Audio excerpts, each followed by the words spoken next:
महर्षि वेद व्यास ने महाभारत की कहानी को 18 खंडों में संकलित किया था। युद्ध के पश्चात भी बहुत कुछ ऐसा रह गया जिसके विषय में जानना बहुत जरूरी है। 18 दिन चले महाभारत के युद्ध में रक्तपात के सिवाय कुछ हासिल नहीं हुआ। इस युद्ध में कौरवों के समस्त कुल का नाश हुआ, साथ ही पांचों पांडवों को छोड़कर पांडव कुल के अधिकांश लोग मारे गए। लेकिन इस युद्ध के कारण युद्ध के पश्चात एक और वंश का खात्मा हो गया। वो था श्री कृष्ण जी का यदुवंश।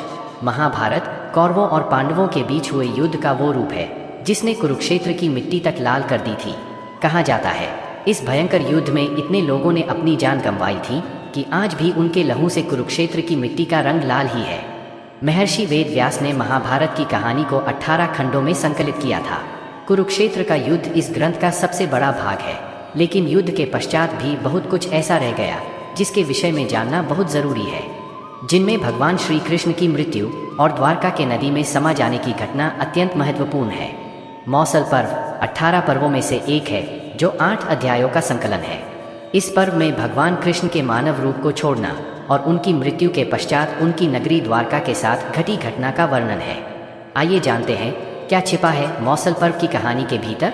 यह घटना कुरुक्षेत्र के युद्ध के 35 साल बाद की है। कृष्ण की द्वारका नगरी बहुत शांत और खुशहाल थी, जहां युवाओं के भीतर चंचलता बड़ी ही सामान्य थी और वे सभी भोगविलास में लिप्त रहते थे। एक बार कृष्ण के पुत्र साम को एक शरारत सूझी। स्त्री का वेश लेकर वह अपने दोस्तों के साथ ऋषि विश्वामित्र, दुर्वासा, वशिष्ठ और नारद से मिलने गया। वे सभी भगवान श्री कृष्ण के साथ एक औपचारिक बैठक में शामिल होने के लिए द्वारका आए थे। स्त्री के वेश में साम ने ऋषियों से कहा कि वो गर्भवती है, वे उसे ये बताएं कि उसके गर्भ में बच्चे का लिंग क्या है।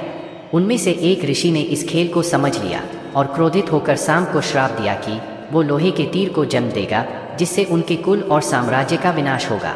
साम ने ये सारी घटना उग्रसेन को बताई। उग्रसेन ने साम से कहा कि वे तांबे के तीर का चूर्ण बनाकर प्रभास नदी में प्रवाहित कर दे, इस तरह उन्हें उस श्राप से छुटकारा मिल जाएगा। सांबा ने सब कुछ उग्रसेन के कहे अनुसार ही किया। साथ ही उग्रसेन ने यह भी आदेश दिया कि यादव राज्य में किसी भी प्रकार की नशीली सामग्रियों का ना तो उत्पादन किया जाएगा और ना ही वितरण। इस घटना के बाद द्वारका के लोगों ने विभिन्न अशुभ संकेतों का अनुभव किया। सुदर्शन चक्र, कृष्ण के शंख, उनके रथ और बलराम के हल का अदृश्य हो जाना, अपराधों और पापों में बढ़ोतरी होना, लाज शर्म जैसी चीज़ों का समाप्त हो जाना। चारों ओर अपराध, अमानवीयता और पाप का साया था। बुजुर्गों और गुरुओं का असम्मान, निंदा, द्वेष जैसी भावनाओं में उल्लेखनीय बढ़त आदि सब द्वारका के लोगों का जीवन बन गया था।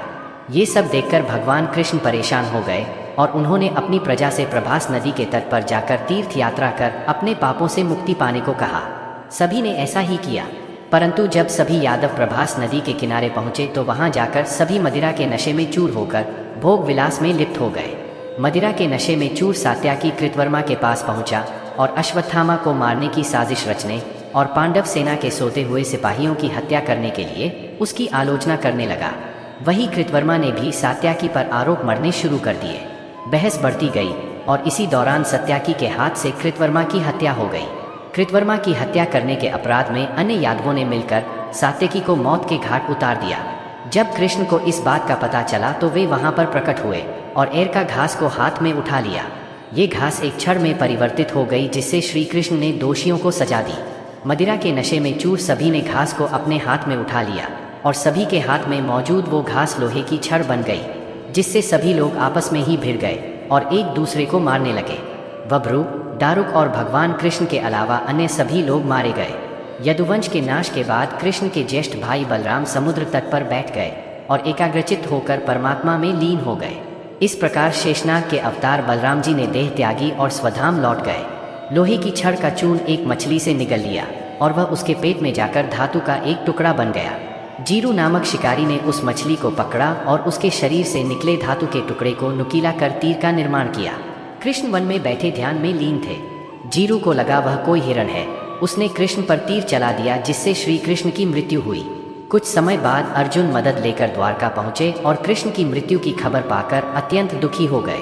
कृष्ण के जाने के बाद द्वारका में उनकी 16,000 रानियां, कुछ महिलाएं, वृद्ध और बालक की शेष रह गए। वे सभी इंद्रप्रस्थ के लिए रवाना होने लगे।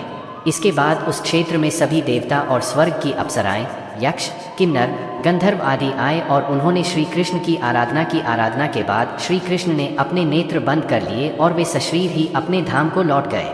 महाभारत युद्ध की समाप्ति के बाद जब युधिष्ठिर का राजतिलक हो रहा था, तब कौरवों की माता गांधारी ने महाभारत युद्ध के लिए श्री कृष्ण को दोषी ठहराते हुए श्राप दिया कि जिस प्रकार कौरवों के वंश का नाश हुआ है, ठीक उसी प्रकार यदुवंश का भी नाश होगा। तो दोस्तों, उम्मीद करता हूँ कि आपको वीडियो पसंद आया होगा और आप हमारे चैनल पर नए हो तो वीडियो को लाइक और चैनल को सब्सक्राइब ज़रूर करें। आपके एक लाइक से ही हमें प्रेरणा मिलती है और हम मोटिवेट होते हैं। धन्यवाद।